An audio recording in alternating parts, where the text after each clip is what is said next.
মুসলমান, কিন্তু হঠাৎ করে একদিন নবীজি কোনো কথা নাই, সাহাবায়ে কেরামের সাথে কোনো কথা নাই, নবীজি আমার ঘরের মধ্যে চলে গেলেন। মুসলমান, সাহাবায়ে কেরাম মনে করলেন হয়তো কোনো সমস্যা, এজন্য নবী আমার ঘরের ভিতরে চলে গিয়েছেন। দুপুরের সময় আল্লাহর নবী, জোহরের সময় আল্লাহর নবীজি মসজিদে আসলেন, নামাজ আদায় করিয়া নবী আমার মসজিদ থেকে বের হয়ে চলে গেলেন। কোনো সাহাবায়ে কেরামের সাথে কথা বললেন না, কোন সাহাবায়ে কেরামের সাথে নবী আমার জোহর চলে গেল, আসর চলে গেল, সাহাবায়ে কেরামের পেরেশানি আস্তে আস্তে বাড়তে লাগলো। ব্যাপার কি রে, নবী আমার কথা বলে না। এভাবে 3 দিন 3.5 দিন হয়ে গেল, আল্লাহর নবীজি কোনো সাহাবীর সাথে কথা বলে না। নামাজ পড়ে আর ঘরের ভিতরে যে কামরার ভিতরে গিয়ে নবী আমার দরজা জানালা বন্ধ করে কান্না আরম্ভ করে দেয়। মুসলমান, সাহাবায়ে কেরাম চিন্তা করলেন ব্যাপার কি, নবী আমার কেন কথা বলে না, নবী আমার কেন কথা বলে না। নামাজ পড়ে ঘরের ভিতরে নবী চলে যায়, নবী আমাদের সাথে কেন কথা বলে না। সাহাবায়ে কেরাম পেরেশান হয়ে গেল, নবী আমার সালাম দিলেও সালামের জবাব দেয় না।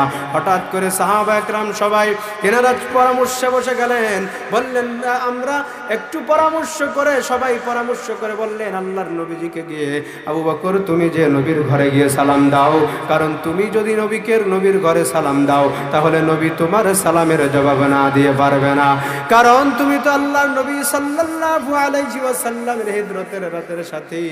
হে মুসলমান, আবু বকর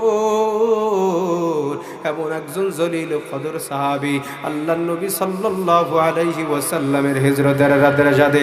হঠাৎ করে একদিন আল্লাহর নবী সাল্লাল্লাহু আলাইহি ওয়াসাল্লাম গভীর রজনী আল্লাহর নবীজি আবু বকরের বাড়িতে এসে হাজির হয়ে গেল। আল্লাহর নবীজি বললেন, আল্লাহর নবীজি আবু বকরের দরজায় কড়া নাড়লেন, কড়া নাড়ার সাথে সাথে আবু বকর ঘরের দরজা খুলে দিয়েছে। আল্লাহর নবী সাল্লাল্লাহু আলাইহি ওয়াসাল্লাম আবু বকরকে বললেন, আবু বকর এই গভীর রজনী থেকে তুমি ঘুমাও নাই?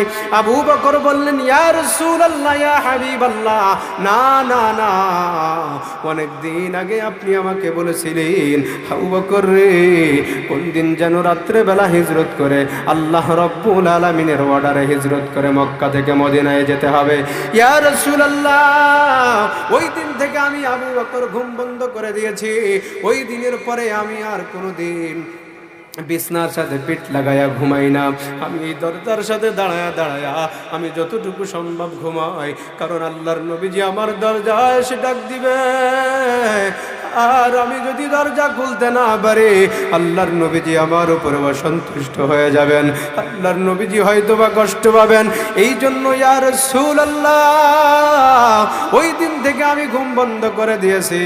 হে ভোলার মুসলমান, ভালো করে বোঝার চেষ্টা করবেন। হে মুসলমান, আবু বকর বললেন, ইয়া রাসূলুল্লাহ, শুধু আমি যে ঘুম বন্ধ করেছি তা নয়, আমার ঘরে কন্যা সন্তান আসমা কন্যা সন্তান রয়েছে। ওই কন্যা সন্তানকে বলেছিলাম, বাবা কোন দিন যেন আল্লাহর নবীজি রাত্রে বেলা আমার দরজায় এসে কড়া নাড়বে, আল্লাহ রাব্বুল আলামিন কোন দিন যেন নবীজিকে হিজরতের নির্দেশ দেয়, আমরা রাত্রে বেলা হিজরত করতে বের হয়ে চলে যাব। হে মুসলমান, ভালো করে বুঝার চেষ্টা করবেন। হে মুসলমান, আল্লাহর নবীজিকে বলে, ইয়া রাসূলুল্লাহ, ওই দিন থেকে আমার কন্যা সন্তান কোনোদিন বিছনার সাথে পেট লাগায় ঘুমাই নাই, কারণ আল্লাহর নবীজি আমার ওই হিজরতের রাত্রে মক্কা থেকে মদিনা অনেক দূরের রাস্তা, এত রাস্তা নবী আমার সফর করবেন, নবীর খিদা লাগে যাইতে পারে, আবার নবী কষ্ট পাবে। হ্যাঁ মুসলমান, এজন্য আমার কন্যা প্রতিদিন আপনার জন্য নাস্তা বানায় রেডি করে রাখে। ইয়া রাসূলুল্লাহ, শুধু আমি ঘুমাই না তা না, আমার কন্যা সন্তান ঘুমাই না তা না, আপনি যেদিন বলেছিলেন গো নবী, ওই দিনই আমি একটা সোয়ারি কিনে রেখেছিলাম, ওই সোয়ারিটা তাকায় দেখেন, আপনার বাড়ির দিকে তাকায়া তাকায়া দু চোখের পানি ফেলে কান্না করে, আমি তাকে কখনোই কোনো সময় ঘুমাইতে দেখি না। একবার জোরে জোরে বলা যাবে কি সুবহানাল্লাহ? মুসলমান ভাইরা আমার ভালো করে বোঝার চেষ্টা করবেন। আবু বকর সিদ্দিক রাদিয়াল্লাহু তাআলা আনহু আল্লাহর নবী সাল্লাল্লাহু আলাইহি ওয়াসাল্লামের সাথে বের হয়ে চলে গেলেন। যাওয়ার পরে অনেক দূরের রাস্তা, গারে সর পর্যন্ত আল্লাহর নবী সাল্লাল্লাহু আলাইহি ওয়াসাল্লাম গেলেন। যাওয়ার পরে আবু বকরকে বললেন, আবু বকর, এই গর্তের ভিতরে, পাহাড়ের উপরে গর্ত রয়েছে, এই গুহার ভিতরে আল্লাহ রাব্বুল আলামিন তোমাকে আমাকে রাত্র যাপনের নির্দেশ করেছে, তোমাকে আমাকে গুহার ভিতরে অবস্থান করার নির্দেশ করেছে। এই গুহার ভিতরে আমাদের অবস্থান করতে হবে। আবু বকর বললেন, ইয়া রাসূলুল্লাহ, এই পাহাড়ে আপনাকে আমি উঠতে দিব না, আপনি উঠবেন আপনার কষ্ট হয়ে যাবে, আপনি আমার কাঁধের উপরে বসুন, আপনাকে কাঁধে করে নিয়ে আমি এত উঁচু পাহাড় আমি পাড়ি দিয়ে উঠে যাব। একবার জোরে জোরে বলা যাবে কি সুবহানাল্লাহ? মুসলমান ভাইরা আমার, মুসলমান, আবু বকর রাদিয়াল্লাহু তাআলা আনহু আল্লাহর নবী সাল্লাল্লাহু আলাইহি ওয়াসাল্লামের জন্য কতটা পাগল ছিল। আবু বকর নবীজিকে কাঁধে করিয়া গারে সুরের উপরে উঠে গেলেন। এবার গর্তের ভিতরে ঢুকবেন। আল্লাহর নবী বললেন, আবু বকর, এই গর্তের ভিতরে চলো ঢোকে। কিন্তু আল্লাহর নবীকে আবু বকর বললেন, ইয়া রাসূলুল্লাহ, এই গর্তের ভিতরে আপনাকে আমি আগে ঢুকতে দিব না, গর্তের ভিতরে অনেক ময়লা দেখা যায়, এই গর্তের ভিতরে আপনাকে ঢুকতে দেব না। ওগো নবী, এই গর্তের ভিতরে অনেক পোকামাকড় সাপ বিচ্ছু থাকতে পারে, আপনাকে আগে ঢুকতে দেব না, আমি আগে ভিতরে ঢুকি। আবু বকর রাদিয়াল্লাহু তাআলা আনহু গর্তের মধ্যে ঢুকিয়া সমস্ত ময়লাগুলো তিনি পরিষ্কার করলেন। পরিষ্কার করার পরে তিনার গায়ের কাপড় দ্বারা পাগড়ি খুলিয়া ওই কাপড় দ্বারা যতগুলো গর্ত ছিল সমস্ত গর্তগুলো আবু বকর সিদ্দিক রাদিয়াল্লাহু তাআলা আনহু বন্ধ করে দিয়েছেন। একটা মাত্র গর্ত বন্ধ করার আর কোনো কাপড় নাই। ওই গর্তের ভিতরে আবু বকর রাদিয়াল্লাহু তাআলা আনহু পা দিয়ে দিয়েছেন, পায়ের গোড়ালি দিয়ে বন্ধ করে ধরে রেখেছেন এবং সুন্দর করে হাঁটু দুইটা বিছিয়ে দিয়েছেন। এবার বলেছেন, ইয়া রাসূলুল্লাহ, আপনার জন্য বিশ্রামাগার তৈরি, আপনি দ্রুত নিচে নেমে চলে আসুন। আল্লাহর নবী সাল্লাল্লাহু আলাইহি ওয়াসাল্লাম আবু বকরের কথা অনুযায়ী গর্তের ভিতরে নেমে পড়লেন। গর্তের ভিতরে নামিয়া আবু বকর বললেন, ইয়া রাসূলুল্লাহ, অনেক দূরের রাস্তা আমরা সফর করে এসেছি, ওগো নবী, আপনার অনেক কষ্ট হয়ে গিয়েছে, আপনি আমার উরুর উপরে মাথাটা রাখিয়া কিছু সময় ঘুমায়া যান, বিশ্রাম করেন। মুসলমান ভাইরা আমার ভালো করে বোঝার চেষ্টা করবেন। হযরত আবু বকর সিদ্দিক রাদিয়াল্লাহু তাআলা আনহুর কথা অনুযায়ী আল্লাহর নবী সাল্লাল্লাহু আলাইহি ওয়াসাল্লাম আবু বকরের উরুর উপরে মাথাটা রাখিয়া তিনি ঘুমায়া গেলেন। ঘুমানোর সাথে সাথে মুসলমান, ওই যে গর্তটা পা দ্বারা বন্ধ করে রেখেছে, ওই গর্তর ভিতর থেকে আবু বকরকে পর্যায়ক্রমে সাপে কামড় শুরু করে দিয়েছে। কিন্তু আবু বকর গর্ত থেকে পা সরায় না। বিষের যন্ত্রণা আবু বকর সহ্য করতে পারে না, কোনো নড়াচড়া করে না। কারণ নবীর যদি ঘুম ভেঙে যায়, আমি আবু বকরের বেয়াদবি হয়ে যাবে, আমার নবীর ঘুম ভাঙবে, আমি সহ্য করতে পারবো না। এজন্য আবু বকর কোনো নড়াছড়া আবু বকর করে না। কিন্তু বিষের যন্ত্রণা সহ্য করতে না পারিয়া আবু বকরের চোখের পানি দড়দড় করতে আরম্ভ করলো। হঠাৎ করে চোখের এক ফোঁটা পানি আল্লাহর নবী সাল্লাল্লাহু আলাইহি ওয়াসাল্লামের চেহারা মুবারকের উপরে পড়ে গেল। চেহারা মুবারকের উপরে পড়ার সাথে সাথে আল্লাহর নবীজির ঘুম ভেঙে গেল। আল্লাহর নবীজি আবু বকরকে বললেন, আবু বকর, কি হয়েছে, তুমি কেন কান্না করো রে আবু বকর? হে মুসলমান, আবু বকর বলেন, ইয়া রাসূলুল্লাহ, ইয়া হাবিবাল্লাহ, আমি সমস্ত গর্তগুলোকে বন্ধ করে দিয়েছিলাম, একটা মাত্র গর্ত আমার বন্ধ করার মতো কোনো কাপড় ছিল না, ওই একটা গর্ত আমি পা দ্বারা বন্ধ করে রেখেছি, আর এই পায়ের ভিতরে এসে সাপ আমাকে কামড়ানো শুরু করে দিয়েছে। মুসলমান, আবু বকর পাটা সরিয়ে নিয়ে আসলেন। হঠাৎ করে গর্ত থেকে বিশাল আকৃতির অজগর সাপ বের হয়ে আল্লাহর নবী সাল্লাল্লাহু আলাইহি ওয়াসাল্লামের কাছে এসে হাজির হয়ে গেল। আল্লাহর নবীজিকে দেখে বললে, আল্লাহর নবীজিকে দেখে সাপটা প্রাণটা জোড়ায় গেল। জোড়ানোর সাথে সাথে আল্লাহর নবী সাল্লাল্লাহু আলাইহি ওয়াসাল্লাম এই সাপকে বললেন, এই সাপ তুই কত বড় জালেম, তুই আমার আবু বকরকে কামড়াইলি, আমার আবু বকর আমার জন্য জীবন দিয়ে দিল, আর তুই আমার আবু বকরকে কামড়াইলি। তোর মতো জালেম পৃথিবীর জমিনের মধ্যে আর হতে পারে না। মুসলমান ভালো করে বোঝার চেষ্টা করবেন। আবু বকরের চেহারা মুবারক হলুদ বর্ণ হয়ে গিয়েছে। আল্লাহর নবীজি সাপকে ধমকাইতে লাগলেন। হঠাৎ করে সাপের জবান আল্লাহ রাব্বুল আলামিন খুলে দিলেন। আল্লাহ রাব্বুল আলামিন সাপের জবান যখন খুলে দিয়েছে, এবার সাপ কথা বলতে শুরু করে দিয়েছে। সাপ কথা বলতেছে, ওগো নবী, আমি 100 বছর পূর্বে আমি ওই আসমানি একটা দর্শ হইতেছিল, ওই দর্শের পাশ দিয়ে আমি যাচ্ছিলাম।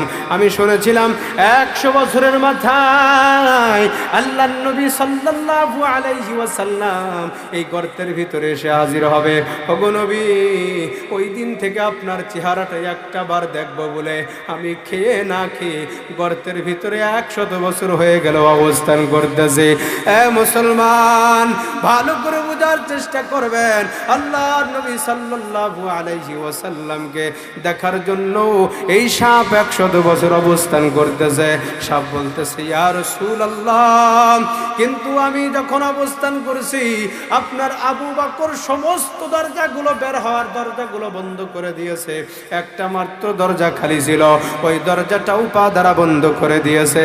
ইয়া রাসূলুল্লাহ, আপনি যখন গর্তের ভিতরে অবস্থান করছেন আমি সহ্য করতে পারি না গো নবী, আপনাকে দেখার বিরহ যন্ত্রণা আমি সহ্য করতে পারছি না গো নবী। এজন্য আমি আবু বকরকে কামড় দিতে বাধ্য হয়েছি। মুসলমান, এইভাবে একটা সাপের মহব্বত আল্লাহর নবীজির উপরে কি পরিমাণ ছিল, আজকে তোমার আমার কোনো মহব্বত নবীর উপরে নাই। एक ही सफ में खड़े होगे महमूद अयाज, एक ही सफ में खड़े होगे महमूद अयाज, ना कोई बंदा बहा है, ना कोई बंदा है नवाज, ला इलाहा इल्लल्लाह,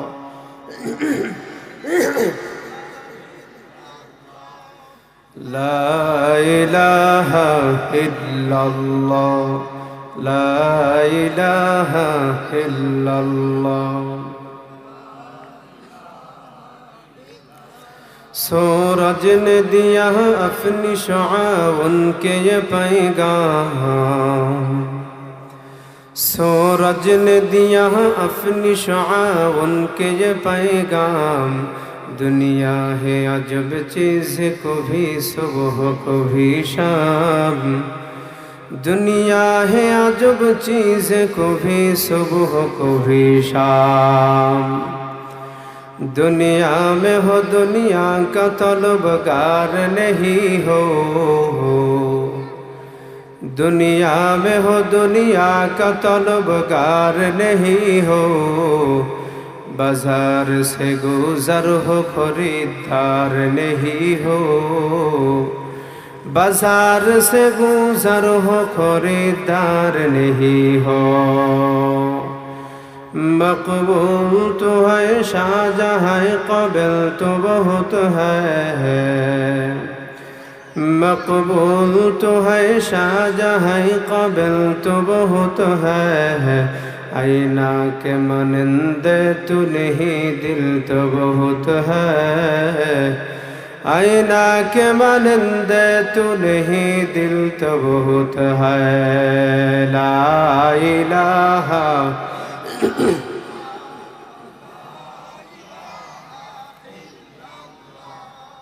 ला इलाहा इल्लल्लाह। কবর পথের যাত্রী আমি, মরণ পথের যাত্রী আমি, আমি মুসাফির। খাঁচা ছেড়ে যাবে পাখি হয়ে যে অস্থির। খাঁচা ছেড়ে যাবে পাখি হয়ে যে অস্থির। আল্লাহ তাআলার হুকুম পেলে পাখিটি যাবে চলে, ফাঁকি দিয়ে যাবে পাখি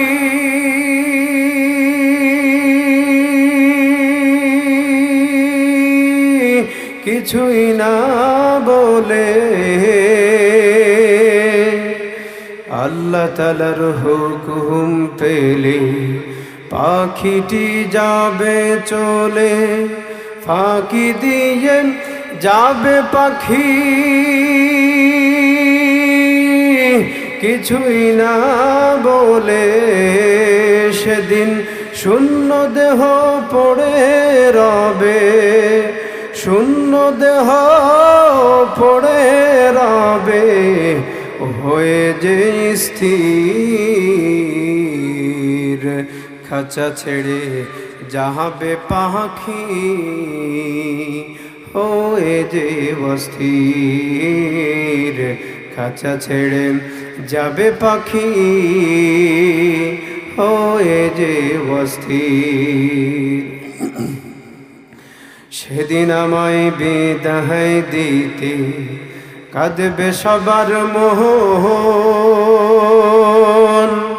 বিদায় তবু দেবে আমার আপন স্বজন।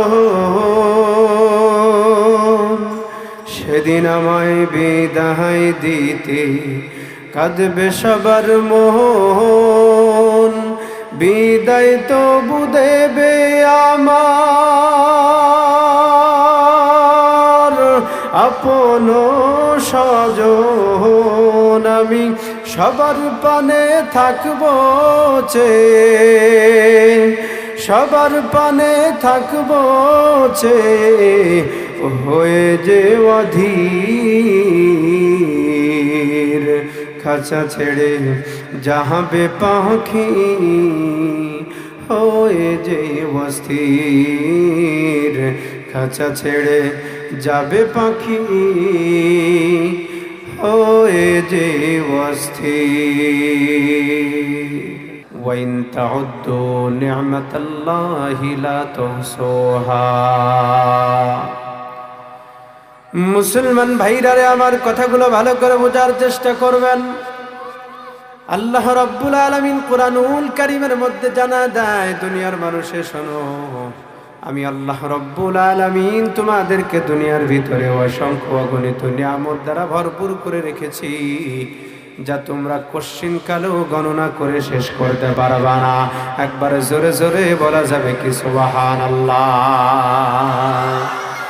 মুসলমান ভাইরা রে, আমার আল্লাহ রাব্বুল আলামিন আপনাকে আমাকে এত নিয়ামত দান করেছেন। এ মুসলমান, নিয়ামত গণনা করে কোশ্চিন কালেও তুমি আমি শেষ করতে পারবো না। এজন্য মুসলমান দু চোখের মধ্যে যা দেখি, এ মুসলমান সব আল্লাহ রাব্বুল আলামিনের নিয়ামত। আল্লাহ রাব্বুল আলামিন আপনাকে আমাকে এত নিয়ামত কেন দিয়েছেন? এ মুসলমান, দুনিয়ার ভিতরে আল্লাহ রাব্বুল আলামিন অসংখ্য অগণিত মাখলুকাত আল্লাহ রাব্বুল আলামিন বানিয়েছেন। এর মধ্যে থেকে আল্লাহ রাব্বুল আলামিন মানুষ আর জিন জাতিকে তিনার ইবাদতের জন্য বানিয়েছেন। এ কথা আমার মুখের কথা নয়, আল্লাহ রাব্বুল আলামিন বলেন, ওয়ামা খালাকতুল জিন্না ওয়াল ইনসা ইল্লা লিয়াবুদুন।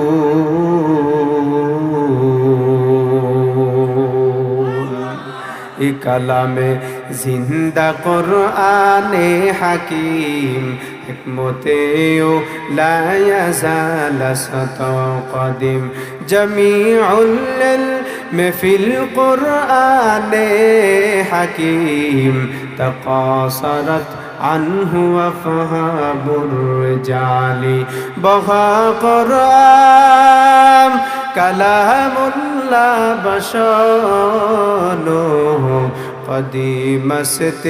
قديمস্তি নইনো। মুসলমান ভাইরা আমার, আল্লাহ রাব্বুল আলামিন কোরআনুল কারীমের মধ্যে ডাক দিয়ে বলে, মুসলমান, আমি দুনিয়ার মধ্যে যত মানুষ আমি আল্লাহ রাব্বুল আলামিন বানিয়েছি, মানুষ আর জিন জাতিকে, এই দুইটা জাতিকে আমি আল্লাহ রাব্বুল আলামিন আমি আল্লাহর ইবাদতের জন্য বানিয়েছি। আর পৃথিবীর ভিতরে যত মাখলুকাত বানাইছি, কোন মাখলুকাত আমি আল্লাহর ইবাদতের জন্য বানাই নাই। সমস্ত মাখলুকাত মানুষের দাসত্ব করবে, মানুষের গোলামি করবে, এজন্য আমি আল্লাহ রব্বুল আলামিন বানিয়েছি। বলেন সুবহানাল্লাহ। মুসলমান, পৃথিবীর জমিনের মধ্যে যত মাখলুক আমরা দেখতে পাই, আসমান, চন্দ্র, সূর্য, পাহাড়, পর্বত, যা কিছু আছে, খাল, বিল, নদী, নালা, সব কিছু আল্লাহ রব্বুল আলামিন আমাদের জন্য বানিয়েছে। আল্লাহর কোনো কাজে কোনো মাখলুক লাগে না। কথা বলেন ঠিক কিনা?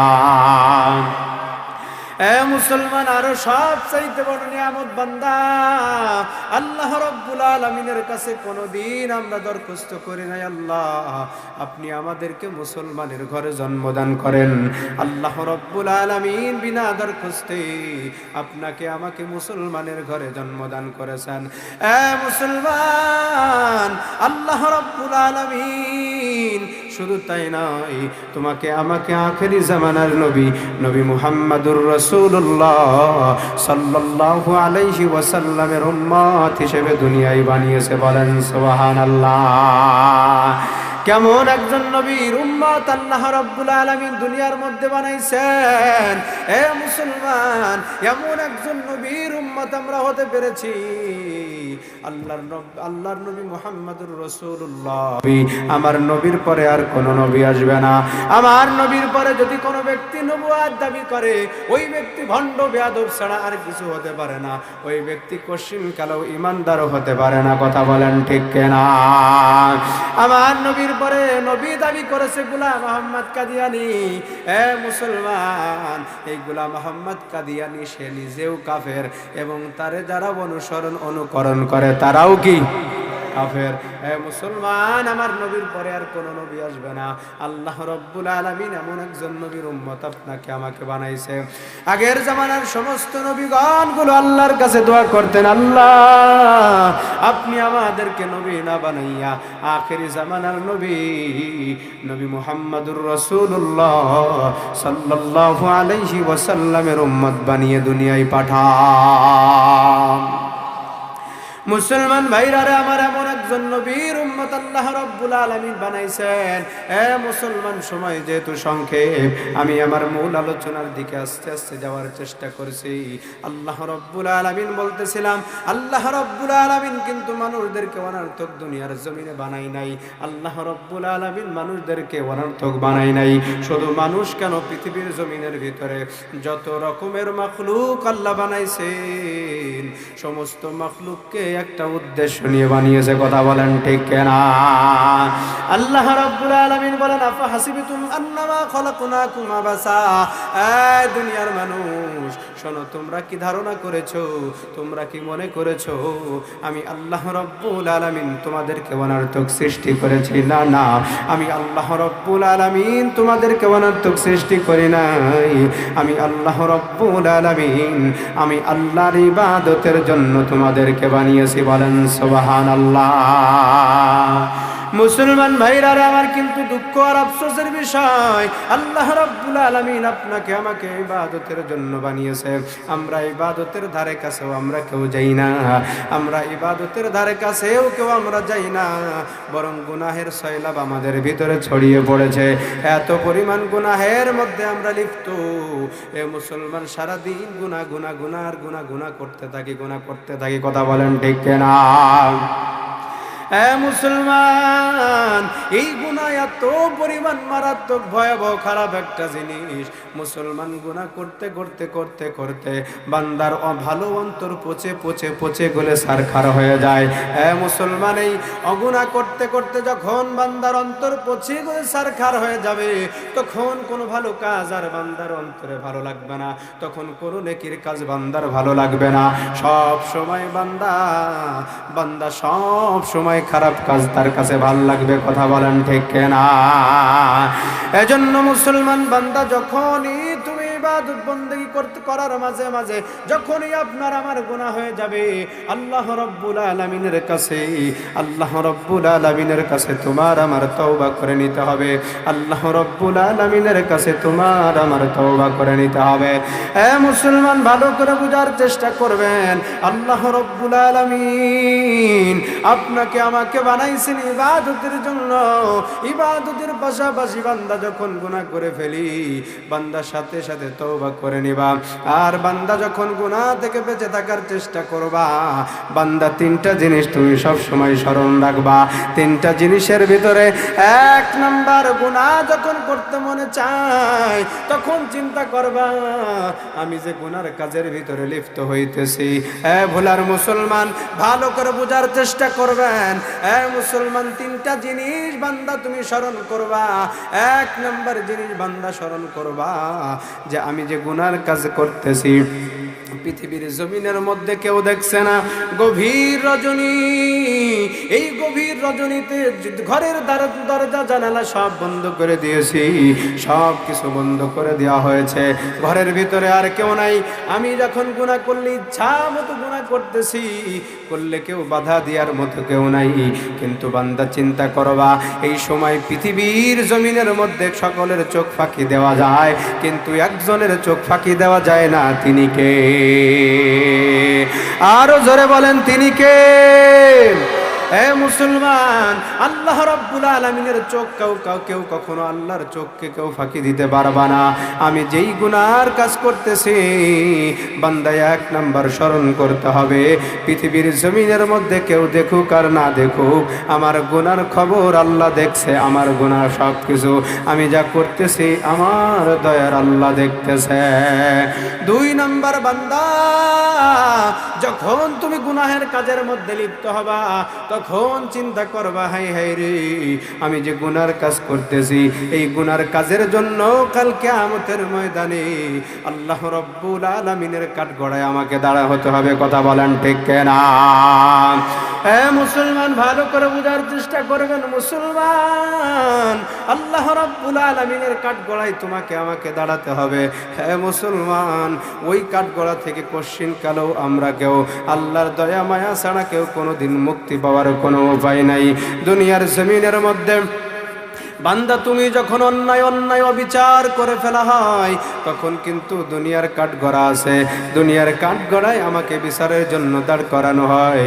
ঠিক তেমনি ভাবে বান্দা যখন গুনাহের কাজ করবা, চিন্তা করবা আল্লাহ রাব্বুল আলামিনের কাঠগড়ায় আমাকে আপনাকে দাঁড় হতে হবে। এই চিন্তা করলে বান্দা গুনাহ করতে তোমার একটু বিবেকে বাধা দিবে। তিন নাম্বার, বান্দা চিন্তা করবা আমি যেই গুনাহের কাজ করতেছি, কেউ দেখুক আর না দেখুক, কেউ দেখুক আর না দেখুক, কেউ লেখুক আর না লেখুক, একজন আল্লাহ রাব্বুল আলামিন দুই কাঁধে দুইজন ফেরেশতা নির্ধারণ করে দিয়েছে। কিরামান কাতিবিনা ইয়ালামুনা মা তাফআলুন।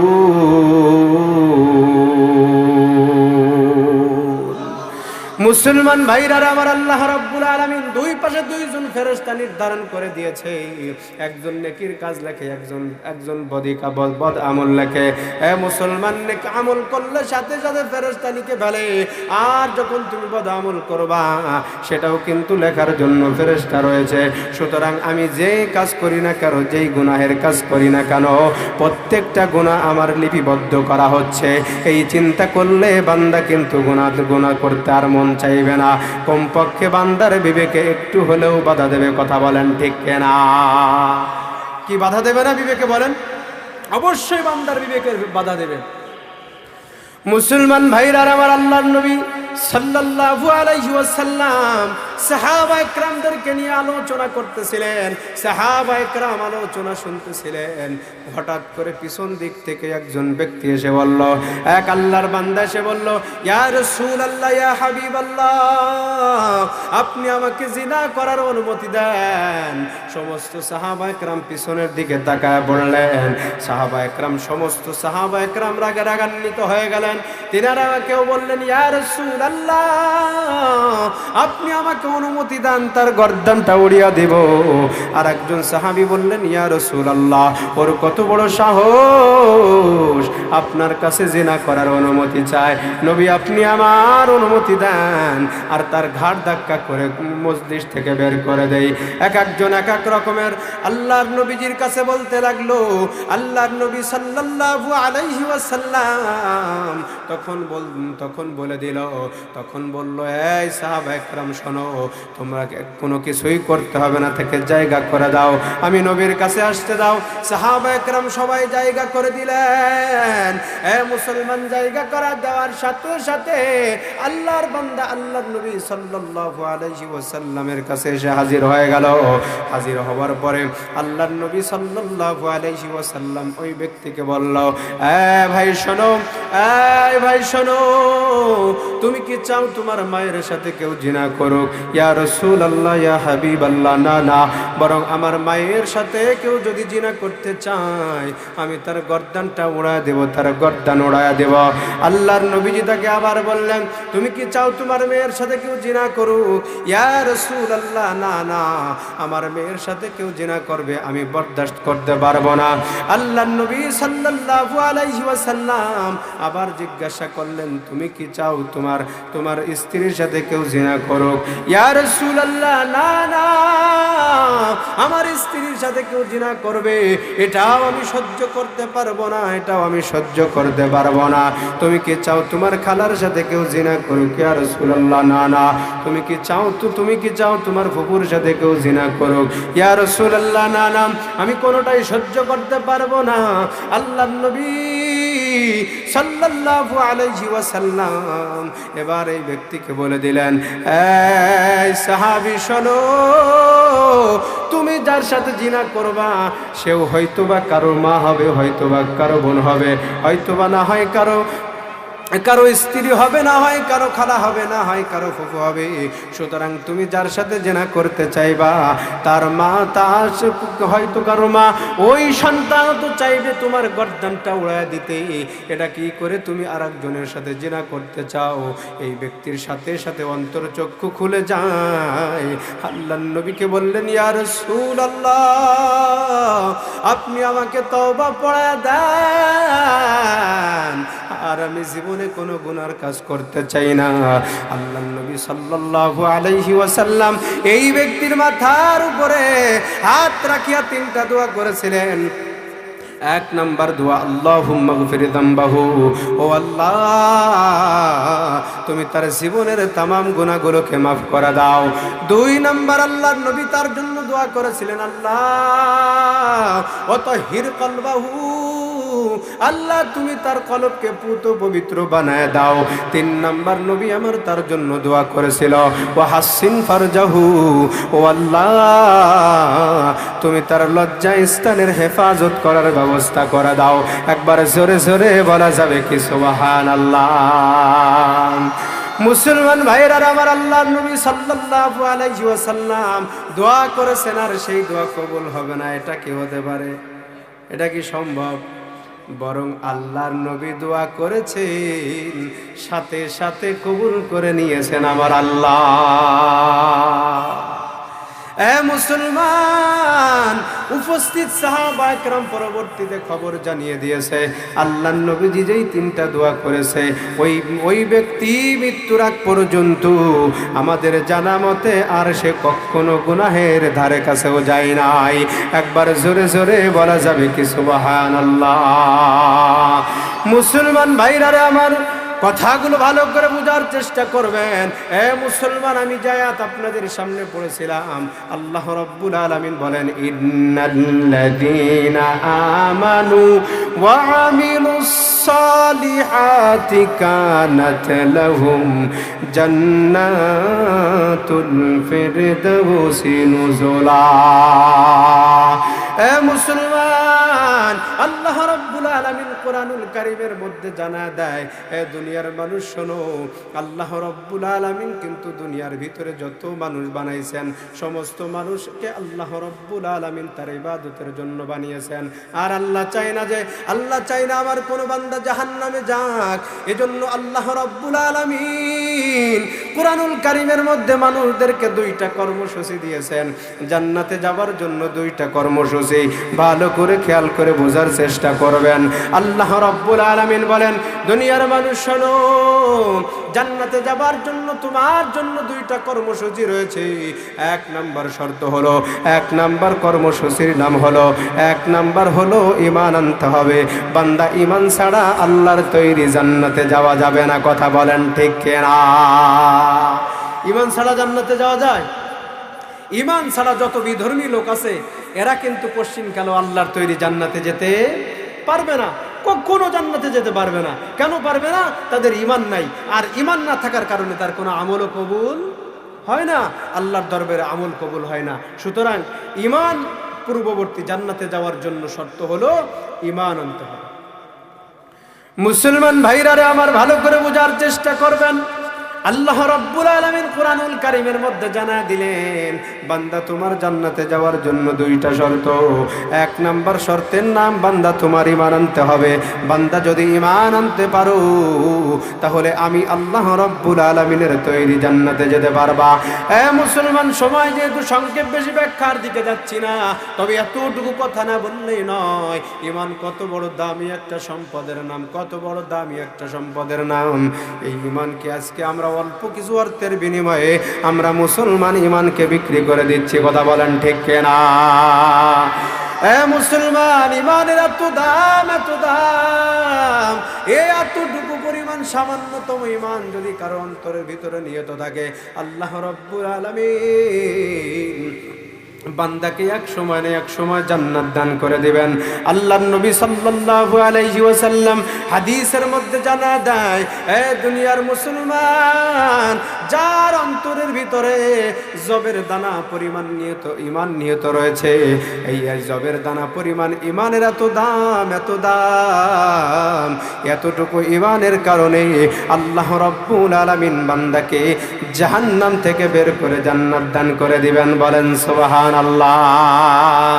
মুসলমান ভাইরা আমার, আল্লাহর নবী সাল্লাল্লাহু আলাইহি সাল্লাম ভিন্ন হাদিসের মধ্যে জানা দেয়, যার ভিতরে যাররা পরিমাণ ঈমান রয়েছে, অনুপরিমাণ ঈমান নিয়ত রয়েছে, এতটুকু ঈমানের এত দাম, এতটুকু ঈমানের কারণে আল্লাহ রাব্বুল আলামিন বান্দাকে জান্নাত দান করে দিবেন।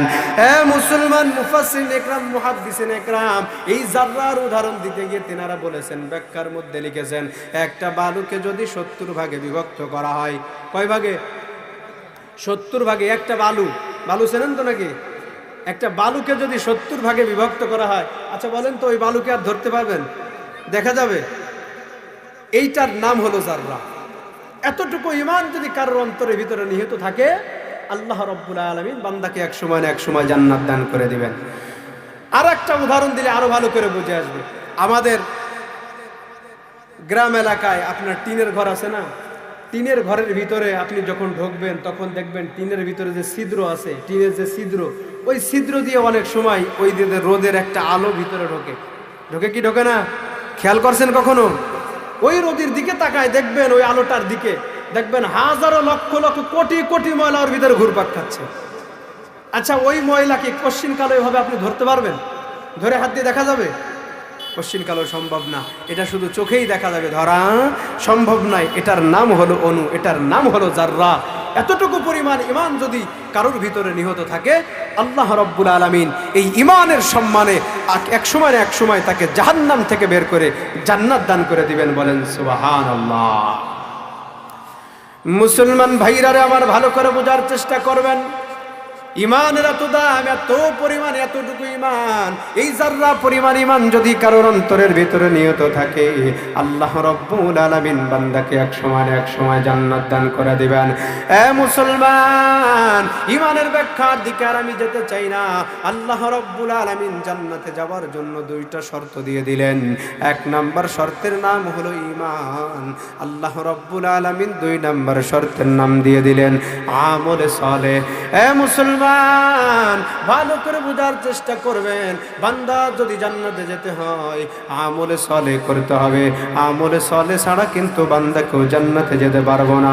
কিন্তু দুঃখে আর আফসোসের বিষয়, এ মুসলমান, আজকে আমরা কেউ জান্নাতের পথের পথিক নয়, আমরা সবাই জাহান্নামের পথের পথিক হয়ে গিয়েছি। হে মুসলমান, জাহান্নামের ভয় আমাদের অন্তরের ভিতরে নাই।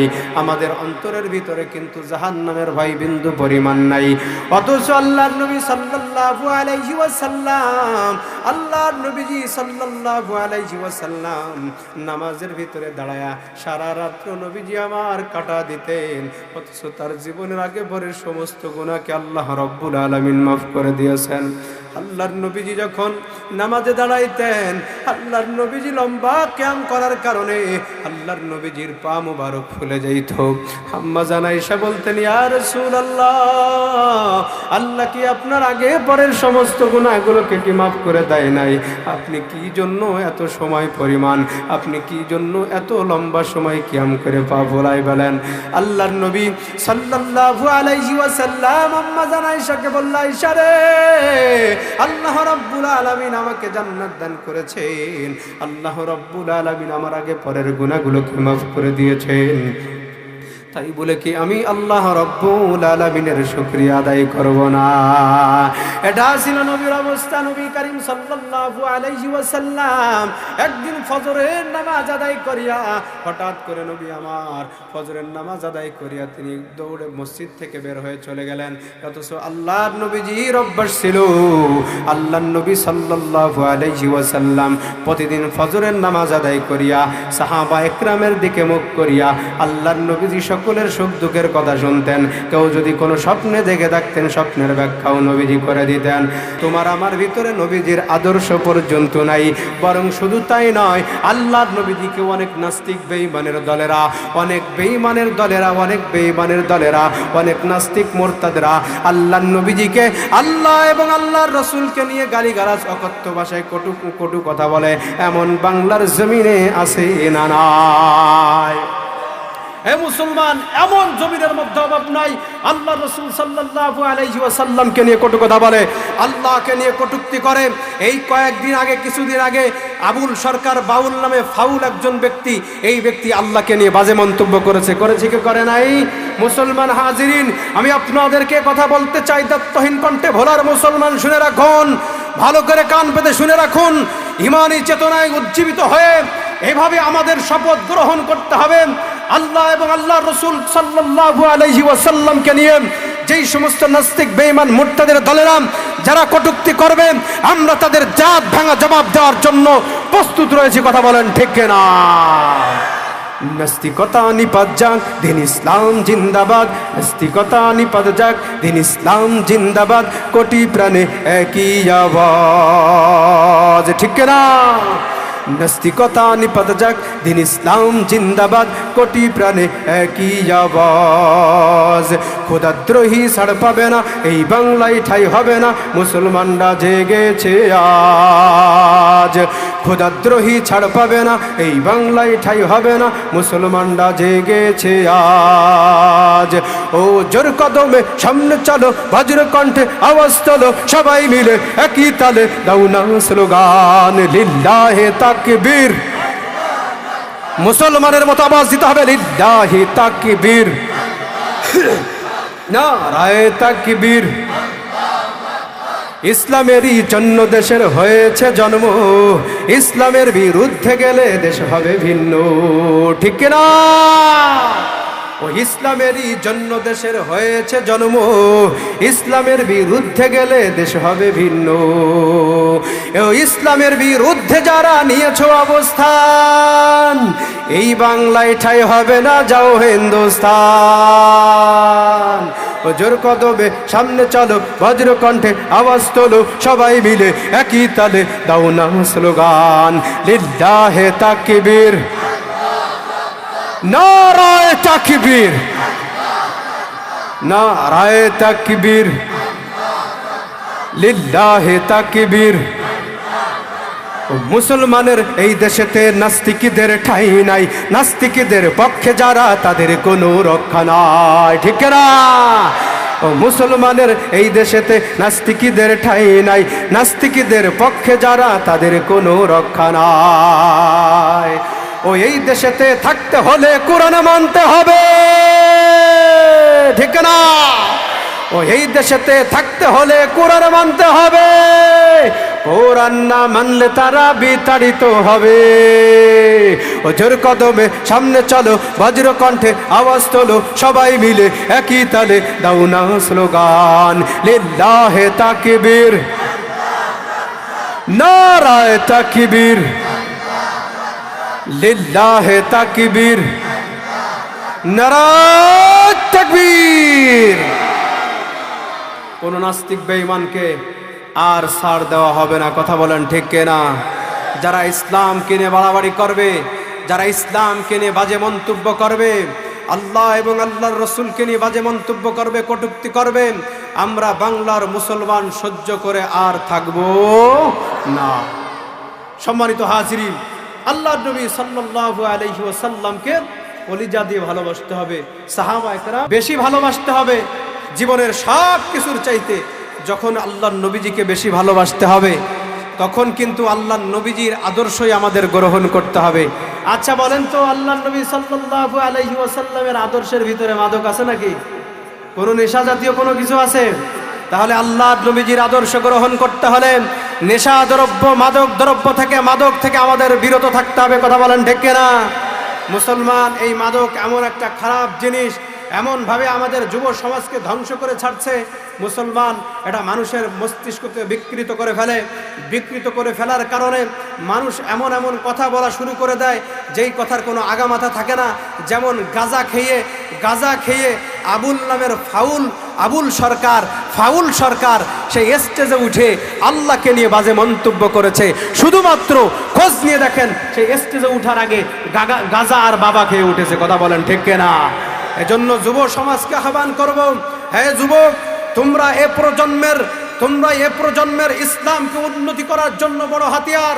সুতরাং তোমরা যদি ঘুমিয়ে যাও, তোমরা যদি অপসংস্কৃতির মধ্যে ঘুমিয়ে যাও, তাহলে কিন্তু তোমাদের অবস্থাও ভয়াবহ হয়ে যাবে।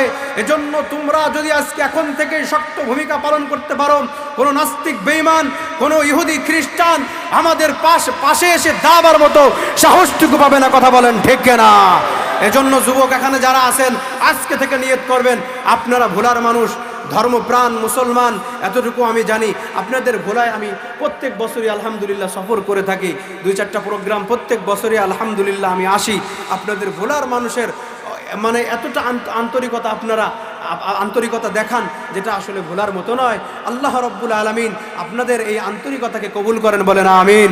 এজন্য যুব সমাজ এখানে যারা আছেন, যদি এই অভ্যাস থেকে থাকে, তাহলে এই অভ্যাস থেকে বিরত থাকতে হবে। এই মাহফিল থেকেই তওবা করতে হবে।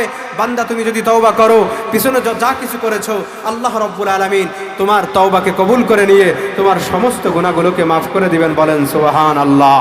এটা কি আমি বানাই বলছি তওবা করলে কবুল হবে? এটা বানাই বলছি না, বরঞ্চ আল্লাহ রাব্বুল আলামিন এই তওবা কবুলের সুসংবাদ আপনাকে আমাকে দিয়েছে, বলেন না সুবহানাল্লাহ। মুসলমান ভাইরা আমার, আল্লাহ রাব্বুল আলামিন কুরআনুল কারীমের মধ্যে বলেন, ইয়া আইয়ুহাল্লাযীনা আমানু তুবু ইলাল্লাহি তাওবাতান নাসুহা। মুসলমান ভাইরা আমার, আল্লাহ রাব্বুল আলামিন কোরআনুল কারীমের মধ্যে জানা যায়, এ দুনিয়ার মানুষ শোনো, আমি আল্লাহ রব্বুল আলামিনের কাছে তওবায়ে নাসুহা করো। বান্দা গুনাহ করতে করতে পাহাড় সমপরিমাণ গুনাহ করে ফেলেছো, ও বান্দা গুনাহ করতে করতে পাহাড় সমপরিমাণ গুনাহ করে ফেলেছো, আমি আল্লাহ রব্বুল আলামিনের কাছে তওবায়ে নাসুহা করো। আমি আল্লাহ রব্বুল আলামিন তোমার জীবনের तमाम গুনাহগুলোকে maaf করে দেব। একবার জোরে জোরে বলা যাবে কি সুবহানাল্লাহ। মুসলমান ভাইরা আমার, আল্লাহর নবী মুসা আলাইহিস সালাতু ওয়াস সালামের জামানায় একজন যুবক এমন কোনো গুনাহ নাই, এমন কোনো অন্যায় নাই, পাপাচার নাই, করে নাই। তার অন্যায়ের কারণে, পাপাচারের কারণে সমস্ত মানুষগুলো অতিষ্ঠ হয়ে গিয়েছে। তাকে কি করা যায়? তার মা বাবা পর্যন্ত তার উপর অসন্তুষ্ট হয়ে গিয়েছে। তাকে কি করা যায়? সমস্ত মানুষগুলো, এলাকার মানুষগুলো মুখে একটা মিটিং এর মধ্যে বসে গেল। সবাই পরামর্শ করে বললেন, এই যুবককে এলাকার মধ্যে রাখা যাবে না, কি করা যায়? বলে তার হাত পায়ের ভিতরে রশি লাগাইয়া তাকে জঙ্গলের মধ্যে ফেলে দিয়ে আসো। মুসলমান সকলের সিদ্ধান্ত অনুযায়ী আল্লাহর নবী মুসা আলাইহিস সালাতু ওয়াস সালামের ওই উম্মতকে হাত পায়ের ভিতরে রশি লাগাইয়া জঙ্গলের মধ্যে ফেলে দিয়ে আসছে। ফেলে দিয়ে আসার পর এই আল্লাহর বান্দা এত পরিমাণ কান্নাকাটি আরম্ভ করে দিয়েছে, আল্লাহকে এই পৃথিবীর জমিনের মধ্যে আমার মাও আমাকে তাড়া দিল, আমার অপরাধের কারণে আমার বাবা আমাকে তাড়া দিয়েছে, আমার অপরাধের কারণে সমাজের মানুষগুলো আমাকে দূর দূর করে তাড়িয়ে দিয়েছে। ও দয়ার আল্লাহ, মেহেরবানি করে, তোমার দরজা ছাড়ার কোনো দরজা নাই, আল্লাহ মেহেরবানি করে তোমার দরজা থেকে আমাকে তাড়ায়া দিও না। সকলেরই দরজা হইতে আল্লাহ ফিরিয়া তোমারি রোজাই রইলাম বসিয়া, তোমারি রোজাই রইলাম বসিয়া। জীবনে না করিলাম বন্দেগি, গুনাহ করে কাটাইলাম জিন্দেগি, গুনাহ করে কাটাইলাম জিন্দেগি। তুমি যদি মাফ না করো আল্লাহ বান্দারে, বলো তোমার বান্দা যাবে কার কাছে, বলো তোমার বান্দা যাবে কার কাছে। তওবা করে আবার তাওবা ভাঙ্গিলাম, অবশেষে খাঁটি তাওবা করিলাম, অবশেষে খাঁটি তাওবা করিলাম। মুসলমান ভাইরা আমার, আল্লাহর নবী মুসা আলাইহিস সালাতু ওয়াস সালামের ওই সাহাবী আল্লাহ রাব্বুল আলামিনের কাছে কান্নাকাটি করে বলে, আল্লাহ দুনিয়ার জমিনের মধ্যে আমাকে কেউ রাখলো না, আমার মা বাপ পর্যন্ত আমার উপর অতুষ্ট হইয়া আমার মা বাপ পর্যন্ত আমাকে ঘর থেকে বের করে দিয়েছে। আয় আল্লাহ, তোমার দরবার ছাড়া তো পৃথিবীতে আর কোনো দরবার নাই, যেই দরবারে গিয়ে তা আমি আমার ক্ষমা চাইব, আমার অপরাধের কথা বলবো। ও আল্লাহ, মেহেরবানি করে আমার জীবনের গুনাহগুলো মাফ করে দাও, আর জীবনে কোনো গুনার কাজ করব না, আর জীবনে কোনো গুনার কাজ করব না। আল্লাহ মেহেরবানি করে তুমি আমাদেরকে মাফ করে দাও, তুমি আমাকে মাফ করে দাও। এ মুসলমান, ওই আল্লাহর বান্দা ওইখানে ইন্তেকাল করে ফেললো। কিছুদিনের মধ্যেই বান্দা খাবার নাই, পানি নাই, কোনো কিছু নাই। আল্লাহর বান্দা দুনিয়ার জমিন থেকে বিদায় নিয়ে অন্ধকার কবরের দিকে পাড়ি জমালেন। আল্লাহ রাব্বুল আলামিন হযরত মূসা আলাইহিস সালাতু ওয়াস সালামের কাছে ওহী নাজিল করে বললেন, মূসা হে, আমার একজন প্রিয় বান্দা, আমার একজন খাঁটি ওলি ওই জঙ্গলের ভিতরে পড়ে আছে, যাও দ্রুত যাও তার দাফন কাফনের ব্যবস্থা করে ভালো। মুসলমান ভালো করে বোঝার চেষ্টা করবেন। আল্লাহর নবী মূসা আলাইহিস সালাতু ওয়াস সালাম তেনার সাথীদেরকে নিয়ে জঙ্গলের মধ্যে চলে আসলেন। আসার পরে দেখে ভাই সেই যুবক যাকে সমস্ত মানুষ, এলাকার মানুষ, যার অপরাধের কারণে অতিষ্ঠ হয়ে সমস্ত মানুষগুলো তাড়িয়ে দিয়েছিল, যাকে সমস্ত মানুষগুলো জঙ্গলের মধ্যে ফেলিয়ে দিয়েছে, সুতরাং ওই ব্যক্তিকে আল্লাহ দাফন কাফনের করতে বলে। আবার বলে আমার প্রিয় বান্দা, আমার খাঁটি ওলি। আল্লাহ রাব্বুল আলামিনের কাছে হযরত মূসা আলাইহিস সালাতু ওয়াস সালাম আল্লাহকে বললেন, দয়ার আল্লাহ, কি কারণে তুমি তাকে তোমার খাঁটি ওলি বলো, তোমার প্রিয় বান্দা বলো, কি কারণে তুমি বলো? এত জীবনে এমন কোনো অন্যায় নাই করে নাই, যার কারণে, তার গুনাহের কারণে, তার অন্যায়ের কারণে এলাকার সমস্ত মানুষ তার উপর অতিষ্ঠ হয়ে, তার মা বাবা পর্যন্ত অতিষ্ঠ হয়ে তাকে জঙ্গলের মধ্যে ফেলে দিয়েছে। হে মুসলমান, আল্লাহ রাব্বুল আলামিন বলেন, বান্দা, আমি আল্লাহ রাব্বুল আলামিনের নাম একটা গফফার, আমি আল্লাহ রাব্বুল আলামিনের নাম একটা রহমান, আমি আল্লাহ রাব্বুল আলামিনের নাম একটা সত্তার। এ মুসলমান, দুনিয়ার মানুষ যখন কোনো অন্যায় করে মায়ের কাছে মাফ চাইলে মা কিন্তু মাফ না করে থাকতে পারে না, মা সহ্য করে থাকতে পারে না সন্তানের জন্য। মা যদি মাফ করে দেয়, ওই আল্লাহ রাব্বুল আলামিন আল্লাহ বলেন, তোর মায়ের চাইতে হাজারো হাজারো কোটি কোটি গুণ বেশি মায়া আমি আল্লাহর। হে মুসলমান, আমি আল্লাহ রাব্বুল আলামিন তোকে জান্নাতে জাহান্নামে দেওয়ার জন্য বানাই নাই, আমি আল্লাহ তোকে জান্নাত দান করব। এজন্য আমি আল্লাহ রাব্বুল আলামিন তোকে মায়া করে, আদর করে, দয়া করে আমি মানুষ বানিয়েছি। এজন্য আমি তোকে মায়া করে, আদর করে বারবার কোরআনের ভিতরে ডাক দিয়ে তোকে সতর্ক করেছি। এ মুসলমান, আল্লাহ রাব্বুল আলামিন মূসা আলাইহিস সালাতু ওয়াস সালামকে বললেন, মূসা দ্রুত দাফন কাফনের ব্যবস্থা করো। আল্লাহর নবী মূসা আলাইহিস সালাতু ওয়াস সালাম দ্রুত দাফন কাফনের ব্যবস্থা করার পর আল্লাহ রাব্বুল আলামিন মূসাকে বললেন, মূসা রে, আমার এই বান্দাকে যখন দুনিয়ার মানুষ সবাই, তোমরা সবাই যখন তাকে ফেলে দিয়ে চলে গেলা, আমার এই বান্দা আমি আল্লাহর কাছে এমন তওবা করেছে, আমি আল্লাহর কুদরতি অন্তর ঠান্ডা হয়ে গিয়েছে। আমি আল্লাহ আমার এই বান্দাকে মাফ না করে আমি আর থাকতে পারি নাই। শুধু আমি তার গুনাহগুলো মাফ করেছি তাই নয়, বরং আমি তার গুনাহগুলো মাফ করিয়া আমি আল্লাহ রাব্বুল আলামিন তাকে আমার ওলিদের খাতায় নামটা লিপিবদ্ধ করে দিয়েছি। একবার জোরে জোরে বলা যাবে কি সুবহানাল্লাহ? মুসলমান ভাইরা আমার বলতেছিলাম, আবু বকর সিদ্দিক রাদিয়াল্লাহু তাআলা আনহুকে বলা হলো, যাও তুমি নবীর কাছে যাও, নবীর কাছে গিয়ে সালাম দাও। মনে আছে নাকি আপনাদের? আল্লাহ নবী সাল্লাল্লাহু আলাইহি ওয়াসাল্লামের কাছে গিয়ে তুমি সালাম দাও, কারণ তুমি নবীজির হিজরতের সাথী। তুমি যদি নবীজিকে সালাম দাও, আল্লাহর নবী সালামের জবাব না দিয়ে পারবে না। এ মুসলমান, ভালো করে বোঝার চেষ্টা করবেন। আবু বকর নবীজির দরজায় গিয়ে সালাম দিলেন, আল্লাহর নবীজি সালামের জবাব দিলেন না। আল্লাহর নবীজি হতাশা, আল্লাহর নবীজি সালামের জবাব যখন না দিলেন, আবু বকর হতাশ হয়ে তিনি আবার সাহাবীদের মাঝে ফিরে আসলেন। এসে বললেন, ভাই সাহাবীরা শোনো, আল্লাহর নবীজি তো সালামের জবাব দিল না। এবার পরামর্শ করা হলো, যাও আমাদের মধ্যে হযরত উমর রাদিয়াল্লাহু তাআলা আনহুকে পাঠাও।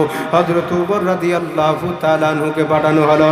হযরত উমর রাদিয়াল্লাহু তাআলা আনহু গেলেন। হযরত উমরের সালামের জবাব নবী আমার দিলেন না। হযরত উমর ফিরে চলে আসলেন।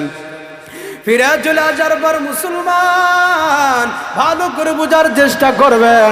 হযরত উমর রাদিয়াল্লাহু তাআলা আনহু ফিরে চলে আসলেন। আসার পরে আবার পরামর্শ করে পাঠানো হলো। সাহাবায়ে কেরামের অস্থিরতা আস্তে আস্তে বাড়তেই আছে, কারণ সাহাবীদের কোনো সালামের জবাব নবী আমার দিচ্ছেন না। মুসলমান ভালো করে বোঝার চেষ্টা করবেন। মুসলমান সবাই পরামর্শ করিয়া হযরত উসমান রাদিয়াল্লাহু তাআলা আনহুকে পাঠানো হলো। হযরত উসমানের সালামের জবাব দিল না। এবার সবাই চিন্তা করলেন, আল্লাহর নবীজির বয়স্ক একজন সাহাবী হযরত সালমান ফারসি রাদিয়াল্লাহু তাআলা আনহু, এই সালমান ফারসিকে যদি পাঠানো হয় আমার নবী সালামের জবাব না দিয়ে পারবেন না। মুসলমান সালমান ফারসি রাদিয়াল্লাহু তাআলা আনহু আল্লাহর নবী সাল্লাল্লাহু আলাইহি ওয়াসাল্লামকে গিয়ে সালাম দিলেন, কিন্তু নবী আমার কোনো সালামের জবাব দিলেন না। তিনি কান্নাকাটি অবস্থায় সাহাবীদের মাঝে ফিরে আসলেন, আর সবার কান্না বেড়ে গেল। এবার পরামর্শ করলেন, আলীকে পাঠাও। হযরত আলী রাদিয়াল্লাহু তাআলা আনহু বললেন, ভাই শোনো, আমি গেলেও নবীজি আমার সালামের জবাব দিবে না।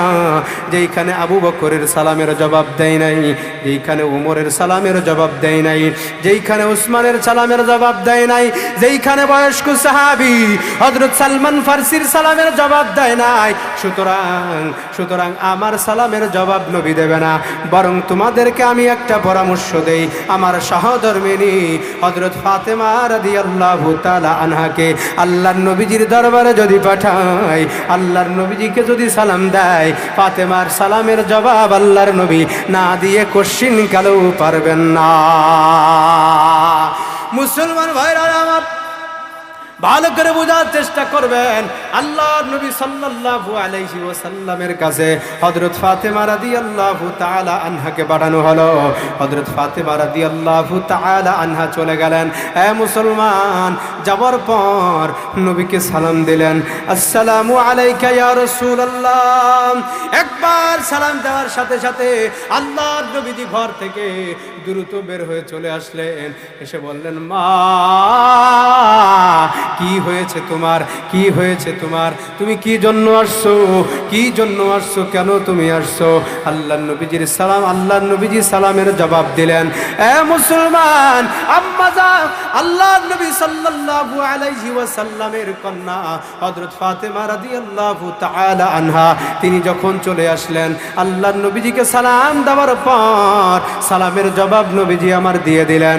এবার বললেন, বাবা আপনি কি জন্য সাহাবা একরামের সাথে কথা বলেন না, কারোর সাথে কোনো সালাম কালাম কিছুই করেন না, সাহাবা একরাম খাওয়া দাওয়া পর্যন্ত বন্ধ করে দিয়েছে, আপনি কি জন্য কথা বলেন না, কি জন্য আপনি সালাম কালাম করেন না? আল্লাহর নবী সাল্লাল্লাহু আলাইহি ওয়াসাল্লাম বললেন, শোনো ফাতেমা,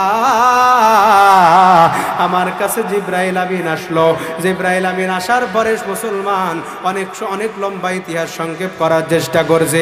জিবরাইল আমিন আসার পরে আমাকে যখন জান্নাত জাহান্নাম দেখাইলেন, জাহান্নামের সর্বনিম্ন স্তরে নিয়ে গেলেন। নেওয়ার পরে আমি দেখলাম এই জায়গায় অনেক মানুষ জাহান্নামের আগুনে জ্বলছে।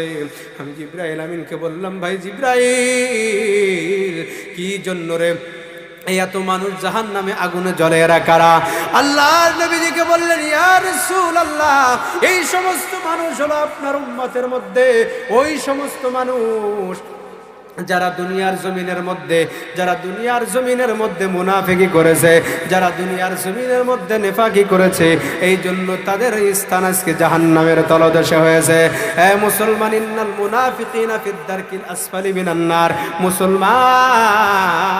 মুসলমান যেই মুসলমান মুনাফিকি করে সে কাফেরের চাইতেও এক পর্যায়ে নিকৃষ্ট তাকে বলা যায়, কারণ কাফেরের জাহান্নামটা আরেকটু উপরে হবে, কিন্তু মুনাফিকের জাহান্নাম হবে জাহান্নামের সর্বনিম্ন তলদেশে, সর্বনিম্ন স্তরে। এজন্য মুসলমান আল্লাহকে ভয় করতে হবে, আল্লাহ রাব্বুল আলামিনকে ভয় করে নেফাকি অন্তরের ভিতর থেকে দূর করতে হবে, মুনাফিকি অন্তরের ভিতর থেকে দূর করতে হবে।